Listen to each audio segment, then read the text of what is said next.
Lessons Not Yet Learned is a podcast that uncovers the costly mistakes that businesses keep making and how to finally move past them.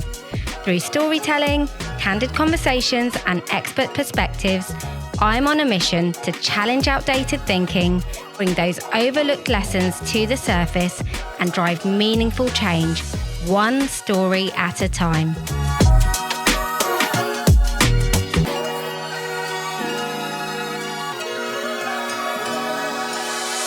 Hi, welcome to Lessons Not Yet Learned, the podcast where we uncover the costly mistakes that businesses keep making by drawing back the curtains and looking at what happens behind the scenes. I'm your host, Kiran Kachela, and today I want to hone in on what it takes to build a successful, sustainable business and the common traps that organizations fall into of moving into this state of reactivity rather than thinking about the long term. Now, here's the thing. Sustainable success isn't built on shiny quick wins. It's built on strong foundations, the basics, the fundamentals. The most ambitious visions will crumble, not because they're bad ideas, but because somebody forgot to check the nuts and bolts. In my line of work, I see this all the time. Organizations on the hunt for the next shiny solution that promises to revolutionize everything overnight. And in that moment, they forget about absolutely everything. They're in this race to be ahead. And in this sprint, what often gets left behind? The details, the basics. Now, I'm often sat in meetings where people are spellbound by the next shiny solution. And I don't know about you, but the one thing I'm hearing most these days is AI, artificial intelligence. Everyone wants to be seen to be doing AI, okay? And I sit in meetings often and I have clients say, we need to do AI. That's their exact sentence. We need to do AI. And I'm sat there going, what does that actually mean? We need to do AI. Do we understand why we need to do AI? Do we understand what we're trying to do with AI? Do we understand how it's going to impact our people? Do we understand what our customers really want? Do we have any data to back this up? Do we have the right processes? Do we have the right people? All of those things are all forgotten about, those details, those fundamental details, all because we want to be in this race and be seen to be doing something ahead of the curve. And that's the mistake, because actually we're forgetting some of those fundamental basics. We're rushing growth often without really understanding the implications. And the reality is often it costs far more in the long run to get it right because we've just not spent that time up front actually defining what good looks like. We need to stay ahead. We need to evolve. Absolutely. We should not stand still. And we absolutely should embrace AI because it can do great, wonderful things. But we need to do it with the right data, the right people, the right processes, the right tech, the details. So I'm excited to introduce my guest for today's podcast, Reshma, who understands this better than anyone. She's the CEO of Minority Supplier Development UK, MSDUK. She is a leader in promoting inclusive procurement. She works with big global corporates, she works with public sector and SMEs like my company, CI Projects. We are a certified MSDUK organisation. But prior to being the CEO of MSDUK, she was previously a corporate lawyer and she was an entrepreneur herself. So she has this unique perspective of being able to see the challenges from different perspectives, and she understands what it takes to build a sustainable, successful business and some of those common mistakes that organizations make. Welcome, Reshma. Hi, Kiran. Hi, thanks for coming today. So, Reshma, you were a corporate lawyer before, and you must have seen so many successful but also failing businesses in that time. What sort of things were you seeing back then? So I started my career as a corporate restructuring lawyer. And so I saw the most amazing businesses fail for no fault of their own. I saw some great ideas due to market conditions fail. And I saw a lot of directors not doing what they needed to do in terms of the foundations, the understanding their P&L, the finances, not having the right teams, and setting themselves up to fail. And looking in hindsight, I kept seeing certain trends that they should have actually adhered to or should have done, if only. So I learned a lot from that experience, and it helped me a lot when I went into the world of entrepreneurship. In that time, you obviously identified some of those common recurring mistakes that businesses keep making. Were there any that were really prominent that you just said, look, you're just seeing this repeated time and time again? It's the details. And it's about taking strategic and calculated risks. And some of the common pitfalls were taking too many risks, not looking at the amount of variables. What if this goes wrong, and de-risking yourself in that sense. Equally, understanding the numbers. They fail on the numbers, and the numbers are the most important. So you need to get the right people in. If you don't understand it, get the right people in who do understand it. So cash flow is another one. That was a killer, but a lot of people just leveraged way too much and didn't maintain cash flow. So yeah, in terms of the key things I saw, too much risk, too much leveraging, not strategic calculated risk, not looking at the what ifs, and cash flow and finances. We see this repeated time and time and time again. So you said that after that you turned into entrepreneurship. Talk to me a bit about that. So I actually, for me, I loved law. As far as I was concerned, I worked hard, play hard. I love the arena. I love the people. I love the adrenaline I got from the work. I didn't know that as soon as children came along, my life would change. And as soon as I held my daughter in my hand, I actually didn't want to go back. And this was a long time ago, before the time where you can work remotely, before the time you can have the flexibility that you do now. So I kind of fell into the world of entrepreneurship. A friend of mine had left law. He'd set up a very successful business. He'd emigrated abroad and said, why don't you come and join me? I was only planning to be with the business for 2 years. I was going to grow it so that we could sell and then step away so I could stay at home with my babies. Little did I know that I would end up leading that organization 10 years later, and be part of numerous amazing projects, and enter the crazy world of entrepreneurship. Amazing. So what was it that you were doing as an entrepreneur? I was in the security industry. Okay. And the skills I got through being a lawyer actually were invaluable. The attention to detail, the written skills, the people skills. I was good at working with corporates. I understood the corporate etiquette. And I leveraged my connections, my pipeline, my network, and that helped. Isn't it amazing?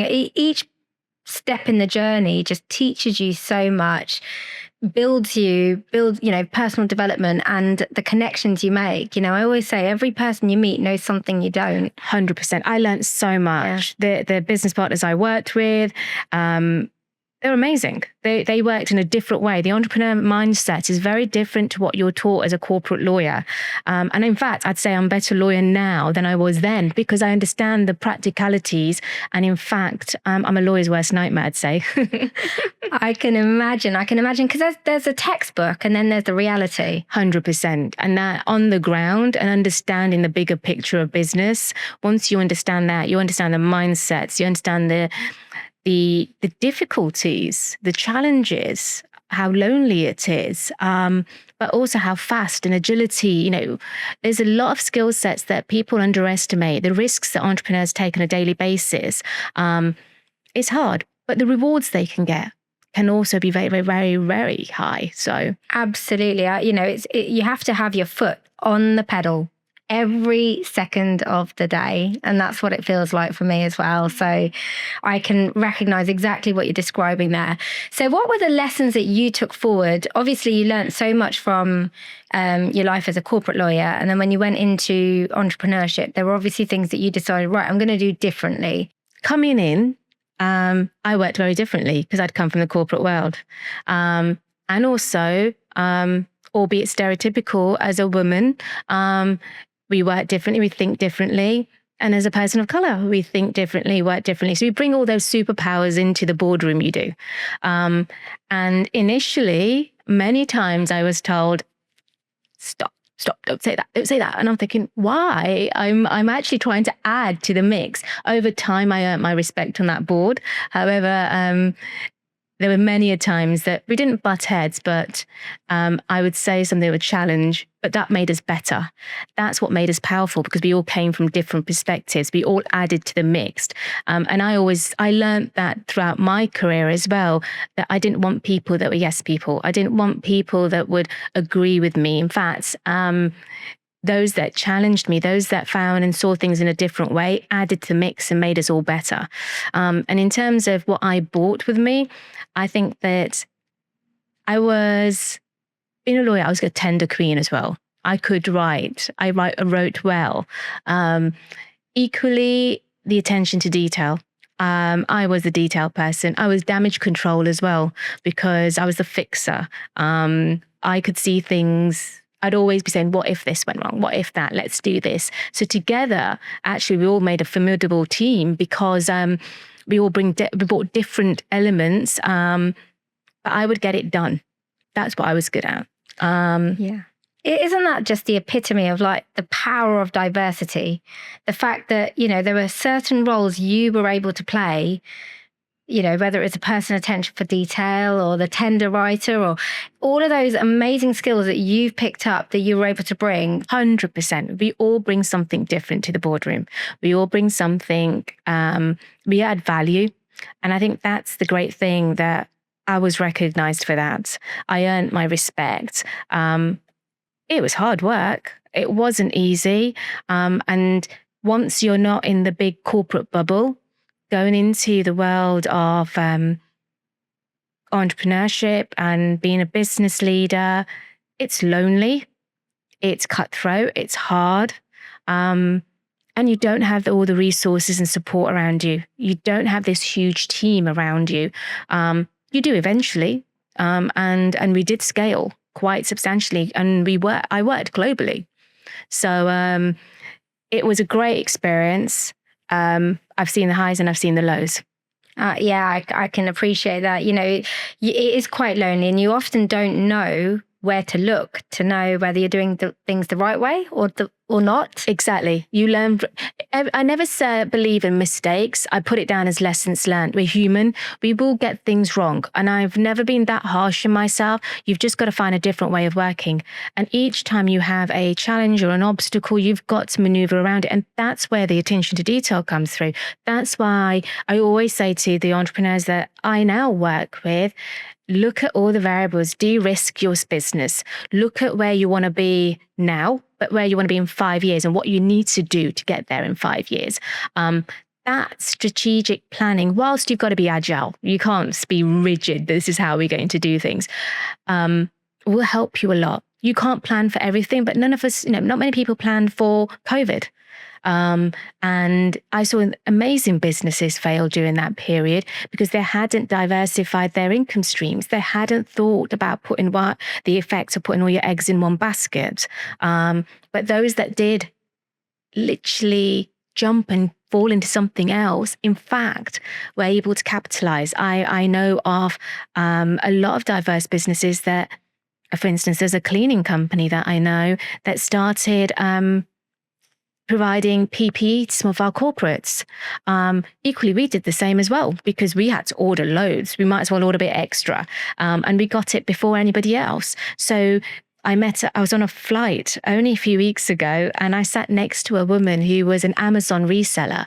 And her story was amazing as an entrepreneur because she was someone who she had flown in lots of face masks, and she scaled to more than 50 million in 2 years because she was at right place, right time, and she took that risk. So yes, entrepreneurs do take those risks. But imagine if you a bit more strategic and calculated, how robust the foundations of business have to be robust and resilient to be able to weather the storm. And there will be difficult times. And that's the bit that, I've seen people take lots of risks and do extremely well. But imagine if you kept that original foundation so strong and you had the resilience already built in, and you looked into all the things that could go wrong, imagine where you could be. Because things are never going to always go the way you want. I've always seen it go up, down, left, right, everywhere else before it gets to that point. Exactly. And I guess an organization's risk appetite is going to be very dependent on having those strong foundations. If you've got those strong foundations, you might be able to build your risk appetite and increase it a little because you know that you've got something to fall back on. Whereas if you don't have those foundations, it's actually quite difficult to take risks, calculated risks. And if you do, if it does go terribly wrong, it could have catastrophic impacts. 100%. Yeah. And when I say that, making sure you get foundations right, that includes a number of things, from the governance to ensuring you have the documentation and you understand how you're dealing with your finances, but also having the right team. It's imperative that you have the right people around you, because I always believe, and I've always said, you're only as strong as your weakest link. So you can't do everything. It's impossible for you to be everywhere as a leader of an organization. Therefore, you need people who fill those gaps for you, who can deputize and you trust. So again, that's very, very important, that as you scale and grow as a business, that you have the right people around you that you trust. Absolutely. And how big does data play as a role in that? You've got to be tracking everything you're doing from day one. I think a lot of people forget that, but you need to see where you are, where you're going, or where you want to be, and also tracking even just monthly management accounts, your finances, what's coming in, what's coming out. There's a difference between turnover and profit. Bear that in mind. And those red flags, they will highlight early if you're tracking that data. So we do this all the time. I implement that into my organization. I recommend all of our diverse businesses do that, and tech is there to help. So you've got to be taking that into consideration. You can't stay doing the same thing. Otherwise, we all know what happened to blockbusters. So you've got to evolve, and you've got to look at your threats. You've got to look at other ways that you can be that one step ahead. Exactly. I'm such a big advocate of continuous improvement. You've got to constantly look at ways to do things better. There's always a way to do something better. You've just got to find it. Yeah. So you're often called in for turnarounds. So how do you find getting the right balance between quick results and quick wins versus actually building for the long term? Yep. So when you are called in for a turnaround, you know that things have gone wrong. And usually it's a bit too late by the time they call you, and you can turn around. But it's usually when there's a crisis, and if only those red flags have been picked up earlier. That said, there's key things that you could do immediately to get the quick results: streamlining, looking at the finances, see where you can cut costs, redundancies which nobody likes. That's if finance is an issue, or implementing tech, or finding new sales revenue. All of that stuff, you can do quick turnarounds in that. That said, you should also, in conjunction with that, put processes in place to ensure you're never in that situation again. And that's the bit some people sometimes forget. They just go back onto the treadmill at the same pace, doing the same thing. And you've got to learn from every setback. So ideally, get the experts in early. Get them to do an annual audit or a review, because a fresh pair of eyes is always helpful. If that is not financially viable, you don't feel you need it, that's fine. But when you do feel things are struggling, know that there's always been someone else who's been through the same, as part of our network, MSDUK, you're with entrepreneurs. Talk to each other. I've done that many times, and you'll realize that you're not the only one. But equally, I tell people, share knowledge. If you found something that's really useful, inform others so that they can support and grow and elevate together. So take advantage of your support network around you, be it your partner, friends, but also any networks you're part of.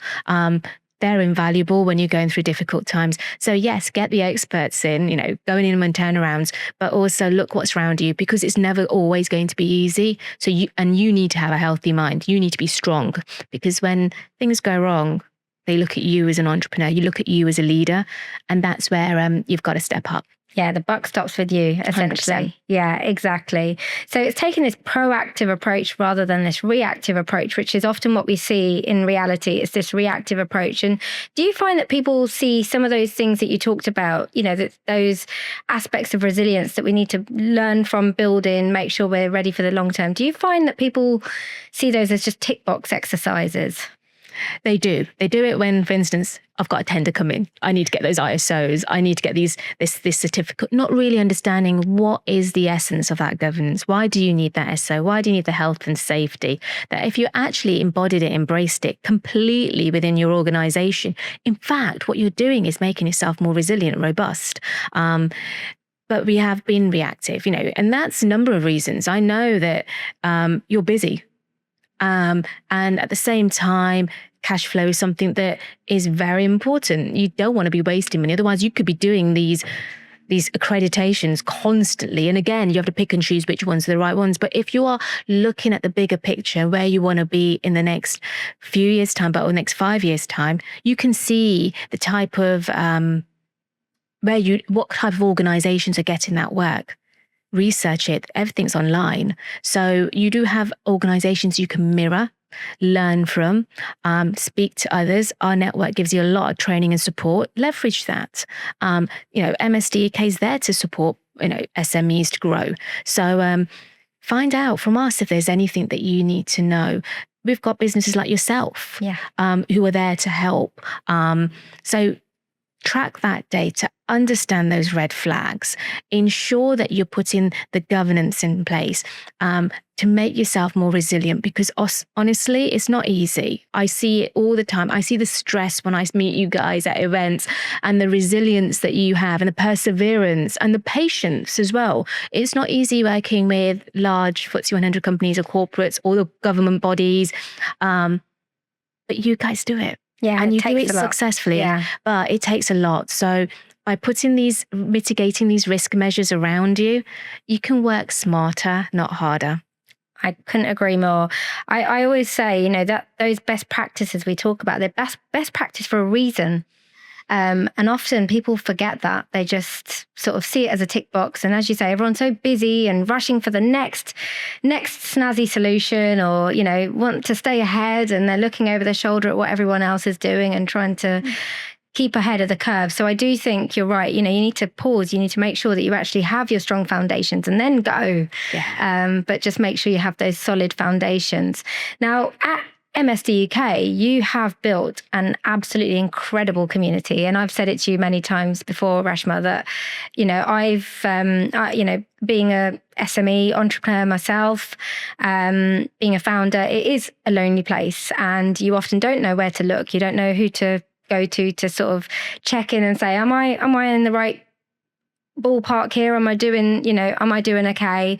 Is there a better way of doing things? Are there people that I can tap into for expertise? And, I've been part of many communities before, and they've not really, there's no buzz to the community, actually. Sometimes it's really hard to find that community. And I have to say, MSDUK do it really, really well. I've been so impressed by your platform and the engagement from all the SMEs. So tell me what you're trying to achieve with that, because you've obviously learned so many lessons all the way throughout your career. So what are you trying to achieve with that? So I come from with a different perspective. I joined, whilst I was part of MSDUK myself for more than 10 years, I leveraged the benefits of the organisation. I made friends through the organisation. I won work through the organisation. I also won awards through the organisation. So I took part in some of the supplier development programs. I can see the value add. But I always felt there's a lot more to this community that people just don't get. Yes, it's great. We've got more than 125 global FTSE 100 companies and corporates who want to do business with SMEs and diverse businesses. However, we also have a community of entrepreneurs who have so many skills, who work in different areas, who could also be working with each other. And that's the bit that I think that for a long time, there was this, I think a lot of entrepreneurs were competitive by nature. And what I'm trying to say is together we're stronger. That's where I see MSDUK. The larger the network, the larger the voice. And I'm very, very lucky. We have got an awesome community. Even I feel that buzz. When I go to events, I see that everybody's there to help each other. We've been very lucky to attract very passionate entrepreneurs that believe in, who are aggressive, who definitely want to succeed, but actually they're succeeding together. They're sharing ideas. In fact, we've had so many collaborations between organizations who bid together, which makes me so happy. All have done work together and instructed each other. And that's where I see the power of the network. It, yes, is a bonus when you work with the corporates. A lot of you will get there or are already there. But amongst each other, imagine if you're working with each other, how far and fast you can go. And again, it's lonely. You want to be with like-minded people. And I always say your network's your net worth. And we are a powerful group of businesses. And we have connections everywhere. So we should be leveraging and not underestimating the power of the community. And why do you think sometimes people perhaps aren't leveraging communities like this? What's holding them back? It's trust. Yeah. It is trust, it is competitive and it's fear. It's fear. And I think what people don't realize and what individuals don't realize, the community is huge. There's so much work out there. And even get a small slice of that cake is better than no cake. Equally, we're competing against a global economy and world. So therefore, there has to be some sort of, I want to create a community that actually have strength within each other. Yeah. Who actually share each other's victories and smack each other on the back going, this is it. Yes, we feel happy for each other. And that's what we've got now. We actually genuinely do have people who are, we're always, I see the platform we're talking about, people are always shouting about, I've just done this, I've just launched a book, I've just won some work, and everybody is cheering each other on because that inspires and motivates, and you become who you socialize with. And what I want is a community of entrepreneurs that are inspirational, who are powerful, who are very much there to support each other, and you grow from that. Yeah. You will become just like those, because we've got some of the businesses in the network. I remember them. They were my friends when they were only like a couple of million. They're at 650 million now. Wow. So it shows you the power and growth. But these are businesses who are now friends. Yeah. Power of network. Absolutely. And I'd say one of the things that I guess is quite unique is it's very mission led. I can hear the passion in what you're saying. It's very mission led. And I think that's why you attract the right community, the right people being part of that community, and why they're all cheering each other on and celebrating successes. And to be honest, our growth has been organic in the last couple of years. It's been the communities that's actually shouting about and recommending individuals to join us. People used to say we were the best kept secret. And I was like, we're not meant to be a secret. I want everyone to know that there's this support mechanism there for SMEs and diverse businesses by the means of MSDUK. There, for instance, it's, as I said, it's lonely. It's hard work. Yeah. It's a difficult time. But the social value that we and the businesses we work with help and contribute to the local economy is huge. Absolutely. And in a time like this, it's the entrepreneurs that will help us get out of the challenging times we face. So therefore, we want to support them. Absolutely. And you're trying to support them. You've learned loads of lessons in your career history. So coming back to the details, how are you helping SMEs with making sure they're thinking about some of those really critical foundational details? So we have so many training courses that we do. So we have supplier development, we have an inclusive procurement academy that teaches you the basics, and gives you critical feedback. And this feedback actually comes from the corporates themselves. And my attitude is a safe place for you to learn, to ask those silly questions that you're worried about, and understand how to do a capability statement. Because there is, ultimately, if you're thinking about that question, there's probably some others who are also as well. So we do have a knowledge hub and we share. But don't think that we're supporting our entrepreneurs. We're also working with our corporate clients to assist them to ensure that they do not have unnecessary barriers in place that make it difficult for SMEs to engage, make it difficult and put people off from getting contracts with them or wanting to them. Because ultimately, the bottom line is they want the best in the market, and they can't say that they're getting the best in the market unless they're tapping into the entire market. And what we try and do is give them the entire market, and may the best business win. But we also support them on their training journey and helping them set up their programs to ensure that they have equity in their supply chain. And by advocating, by trying to influence, we're hoping that it becomes easier for businesses to do the great work they do. And then one day you don't even need an organization like us. That would be success for me. That's an amazing vision, really. But yeah, it does take this ecosystem to work, doesn't it? It's none of this can be done in isolation, and so what you're trying to do is join the dots. And I know you went to Number 10 recently and met Keir Starmer. I did. And it was great that MSDUK is known by the Prime Minister himself, and I got an audience with him. And I'm excited about what may come as a result. But we should be having that seat at the table. Yeah. We shouldn't be advocating on behalf of our businesses in the community. We must be ensuring that new legislation takes into consideration all types of businesses and the challenges they face. And MSDUK is well positioned to do that. So I'm hoping over the next 12 months, you see some great stuff coming out from that visit. Amazing. So we've sort of reflected today on lessons learned, I guess, from all angles. We've looked at it from the big corporates. We've looked at it from, the SMEs and entrepreneur perspective, which is just such a unique position that you're in because you get to see it from so many different angles. So what's the one lesson that you think we need to have learned that we've not yet learned that's applicable to all organisations out there that you think we need to share? Oh my God, that's an interesting question. It's a big question. I think in the UK particularly, there's so much paperwork. Yeah. Paperwork. So, the spreadsheets,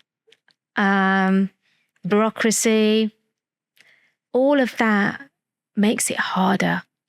And I know people are trying to simplify processes. And I do believe the emergence of AI will support that process as well. And I do believe businesses need to be taking that into consideration, but very, very responsibly. Very, very responsibly. But yeah, I think it's the unnecessary, complicated, convoluted processes, sometimes just stepping back or getting the experts in to look at it. And you taking a common sense approach is probably needed. And that comes from both sides. Absolutely. You always do something a certain way. So you think it's the right way and you don't actually step back. And we do it amongst our own organization. Many times I'm like, God, that's really, really complicated. And I goes, well, why haven't you changed it? If that's a problem, change it. And being that agile, and that's where entrepreneurs are very lucky because of the nature of the size of them and the way they work. They can make those changes quite fast compared to the larger organizations and corporates. And that's where you can be one step ahead. So that will become your superpower. I totally agree. It's a thing I live and breathe for. But it's going back to detail, really, isn't it? Because if we don't stop and look at what we're doing and why we're doing it that way, actually, we'll carry on doing things the harder way and the more complicated way. So it's going back to the details. It's going back to the foundations and saying, can we make things more simpler? Can we streamline what we do? And you've got to do that, really. Yeah. Those little sense checks and audits. And that's why having a diverse workforce helps, because people see it from different sides. They see it from different angles. They bring in different perspectives. So therefore, take that on board, utilize that, and ensure that you're constantly evolving. If businesses fail, they stay stagnant as well. So. Absolutely. Thank you so much, Reshma. Thank you very much as well. I thoroughly enjoyed it. Good. There are 2 CI fixes from today's episode. Firstly, all about community.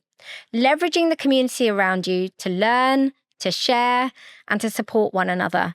Celebrate successes along the journey. There is great value in having that community around you as a support mechanism. And number 2 is all about the detail.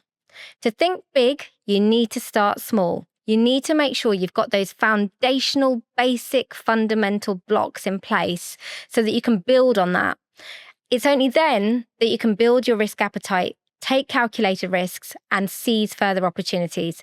But first and foremost, make sure you have the basics in place. Thank you for joining today's episode, and I look forward to seeing you on the next one.